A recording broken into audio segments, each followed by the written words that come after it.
Let me paint you a picture. You open your investing app. You've been putting money in every single month for 3 years, dutifully, automatically. You haven't missed once, and you look at the number on the screen, and it looks almost identical to what you put in. Maybe it's a little higher. Maybe it's actually a little lower because the market dipped last week. And this quiet, creeping voice in the back of your head starts asking the question you've been trying not to ask. Is this even working? And here's what I want to tell you today. That feeling, that specific, nauseating, what is even the point feeling, that is not a warning sign. That is the system working exactly as designed. Today I'm going to walk you through a framework I call the 8-4-2-1 rule. 4 numbers. Each one represents a different truth about how long-term wealth actually builds, and why almost everyone quits right before the moment it gets extraordinary. By the end of this video, you're going to understand why the most dangerous thing you can do for your financial future is to be paying close attention to it. And you're going to have a system, simple, automatable, low willpower, that almost guarantees you stay in the game long enough to win it. Let's get into it. Section 1, the setup. Why we're wired to quit. Before we get to the numbers, I need to give you a little context about why this rule exists in the first place. Human beings are spectacularly bad at understanding exponential growth. Not because we're stupid, we're just wired for a world that works linearly. You do more work, you get more output. You take more steps, you walk farther. Cause and effect, 1-to-1. Compounding doesn't work that way. Compounding is quiet, then loud. It's invisible, then enormous. It looks like failure for a very, very long time. And then one day it looks like a miracle. And the problem is, most people don't stay long enough to see the miracle. There's a study I think about a lot. Researchers asked a group of people to estimate the height of a piece of paper, folded in half 42 times. Most people guessed somewhere between 10 feet and a few hundred feet. Maybe a skyscraper. The actual answer? To the moon. Literally. A piece of paper folded in half 42 times reaches the moon. That's exponential growth. And your brain doesn't believe it until it sees it. The 8-4-2-1 rule is a framework built for that gap. The gap between what your brain perceives and what compounding is actually doing behind the scenes. Each number addresses a different dimension of that gap. The math, the psychology, the emotions, and the behavior. Let's go through them one at a time. Section 2, the number 8, the doubling clock. The first number is 8. And to understand it, I need to introduce you to a beautiful little piece of mental math called the Rule of 72. The Rule of 72 says this. Take any interest rate, divide it into 72, and the result is roughly how many years it takes your money to double. So if you're earning 9% average annual returns, which is a pretty reasonable long-run estimate for a diversified index fund, you divide 72 by 9 and you get 8. Your money doubles approximately every 8 years. Now let's actually watch that play out. Say you invest $10,000 today and you earn 9% average returns. Don't touch it. What happens? Year 0, $10,000. Year 8, $20,000. Year 16, $40,000. Year 24, $80,000. Year 32, $160,000. Year 40, $320,000. That's 32 times your original money, without ever adding another dollar. But here's the thing most people miss when they look at that table. Look at where the growth actually happens. From year 0 to year 8, you gain $10,000. That's one doubling. But from year 32 to year 40, the same 8-year window, you gained $160,000, 16 times more, in the same amount of time, with the same effort, which is 0 effort. The clock doesn't tick faster. The math just gets bigger. This is why, and I cannot stress this enough, time in the market isn't just a factor, it's the factor. The only variable that matters in compounding is how many doublings you get. And every year you delay starting, or every year you bail out early, you're not just losing that year's growth, you're losing a multiplier on every future doubling. Let me make this visceral. If you start investing $500 a month at 25 and earn 9% annually, by 65 you'll have roughly $1.76 million. If your friend starts the exact same investment 10 years later, at 35, they'll have roughly $730,000 by 65. You invested $60,000 more than your friend over that decade. But your outcome is $1 million more. That extra million didn't come from your money. It came from your time. It came from getting more doublings. The 8 is the clock, and the clock only works in one direction. Section 3, the number 4, the dead zone. Alright, so we know the math is extraordinary. We know that time is everything. We know that compounding will eventually do something spectacular. So why does everyone quit? That's the 4. The first 4 years of investing often feel completely, utterly pointless. And I don't mean feel in a vague, emotional way. I mean the actual numbers on your screen are going to look boring, flat, and possibly even depressing. Because in the early years, the math genuinely isn't doing much yet. Think of it like this. You know when you download a huge file and the progress bar is crawling? Like it just sat at 7% for 6 minutes, and you're genuinely unsure if your computer has frozen? And then at some point, you click away, and when you come back, it's at 94%. The first 4 years of compounding are that progress bar at 7%.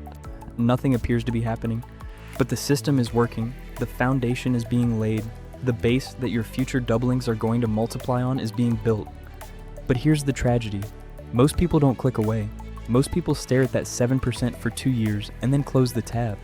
They decide the download is broken. They decide investing doesn't work. They try something else. Crypto, a hot stock tip, a savings account, whatever. And they restart the clock from zero. And every time you restart the clock, you lose doublings. There's actually research on this. A study by Fidelity, one of the largest investment firms in the world, looked at which customer accounts performed best over multi-decade periods. And they found something wild. The best performing accounts were the ones that belonged to people who had literally forgotten they had the account. Some had died, some had just forgotten the login. The worst performing accounts, the ones that were checked most frequently. The act of watching, of paying close attention, was itself the problem, because watching creates the temptation to react. And reacting is almost always wrong. So the 4 is your warning label, your inoculation. When you understand in advance that the first 4 years are going to feel like nothing, you stop interpreting that feeling as failure. You reclassify it. You rename it from "this isn't working" to "this is the loading screen." Same experience, completely different meaning, completely different behavior. The 4 exists so you don't close the tab. Section 4, the number 2, the 2 emotional traps. Now we need to talk about something nobody in personal finance likes to talk about. The emotions. Not because feelings are weakness, but because the 2 most common emotional reactions to investing are also the 2 most financially destructive behaviors you can make. And if you don't name them in advance, you will fall into at least one of them, probably both. Trap number 1, the slow bleed of doubt. This is the one we just talked about. Years 1 through 4, nothing's happening, and the doubt seeps in. Not dramatically, quietly. You don't dramatically quit investing, you just start contributing a little less. You decide to pause for 1 month and it becomes 6. You shuffle your investments, trying to find something that feels more alive. You convince yourself you'll restart when things feel better. This is the most common way people lose their wealth building potential, not with a bang, with a slow, reasonable sounding series of small retreats. And the math is brutal. If you have your contributions in years 2 through 5, which feels inconsequential because the account is still small, you can lose hundreds of thousands of dollars in final wealth at year 30. Not because of what you didn't invest then, because of what those dollars would have become. Trap number 2, the panic sell. This one is louder. At some point, and in a 30-year investing life, this will happen multiple times. The market is going to drop. Hard. Maybe 20%, maybe 40%. The news will be terrible. Everyone around you will be talking about it. Your account will look like a disaster, and your nervous system is going to scream at you to do something. Get out. Protect what's left. Wait until it stabilizes. Here is the brutal truth. Selling during a crash is how ordinary people permanently destroy wealth that would have recovered and grown. The S&P 500 has dropped more than 30% several times in modern history. 2000, 2008, March 2020. And every single time, it fully recovered and set new all-time highs within a few years. The people who sold in March 2020 locked in a 30% loss. The people who did nothing or better, bought more, doubled their money in the next 18 months. I want you to do something right now before we go further. I want you to pre-commit to a 2-word strategy for both of these traps. The strategy is do nothing, not wait and see, not evaluate and decide. Do nothing. Don't log into the account. Don't move money around. Do nothing. When doubt creeps in during years 1 through 4, do nothing. When the market drops 30% and your friends are panicking, do nothing. Do nothing is a strategy. A difficult one actually, because it requires you to override very loud emotional signals. But it is the correct strategy, and naming it in advance, knowing that you've already decided what you're going to do, removes the decision entirely. You don't need willpower if you've already made the choice. The 2 is the 2 traps, and the defense is deciding right now, before you ever face them, exactly what you're going to do. This video is sponsored by Jobop, a powerful way to earn consistent and residual income. If you're creating content, building a brand, or even just getting started online, monetization can feel overwhelming. That's where Jobop comes in. Their affiliate program connects you with a high converting offer you can share with your audience and earn commissions for every successful referral. What I love about it is how simple it is. You sign up, get your custom tracking links, and start promoting a real product everyone needs. No complicated tech, just a straightforward system designed to help you earn while providing real value. Whether you're on YouTube, TikTok, Instagram, or running a blog, this is a practical way to build an additional income stream. And the best part, you're not selling something random. You're promoting a product that everyone needs and can genuinely help people. And if you've been looking for a smart way to diversify your income, this could be your move. Click the link in the description to learn more and get started. Now let's get back to the video. Section 5, the number 1, the 1% accelerator. Okay, we've talked about the doubling clock. We've talked about the dead zone. We've talked about the 2 emotional traps. Now let's talk about the 1 small behavior that, executed consistently, can add enormous wealth to your final outcome without requiring you to think about it. The 1 is simple. Every year, increase your monthly investment contribution by 1%. That's it. Not double it. Not make some big dramatic gesture. Just 1%. Let's run the numbers. Say you're investing $500 a month. A 1% increase means that next year you invest $505 a month. The year after, $510. The year after that, $515. We're talking about $5 a month per year. Over 30 years, that 1% annual escalation, starting from $500, adds up to somewhere around $180,000 to $220,000 in additional final wealth compared to someone who never increased their contribution. For $5 more per month in year 1. The reason this works is the same reason compounding works. Each small increase is multiplied by every future year of returns. A dollar contributed in year 1 has 29 years to grow. A dollar in year 10 has 20 years. Every small escalation participates in all those doublings. But here's the behavioral key, and this is crucial. You don't decide to increase. You automate the increase. Most investment platforms, 401ks, IRAs, brokerage accounts, allow you to set automatic annual escalation. You go in once, set it to increase your contribution by 1% every January, and you never make that decision again. It happens while you're asleep. This is the principle of making the right behavior the default. You're not relying on future you to be motivated or disciplined. You're relying on inertia, the powerful, underrated tendency of systems to keep doing what they're already doing. Future you is busy.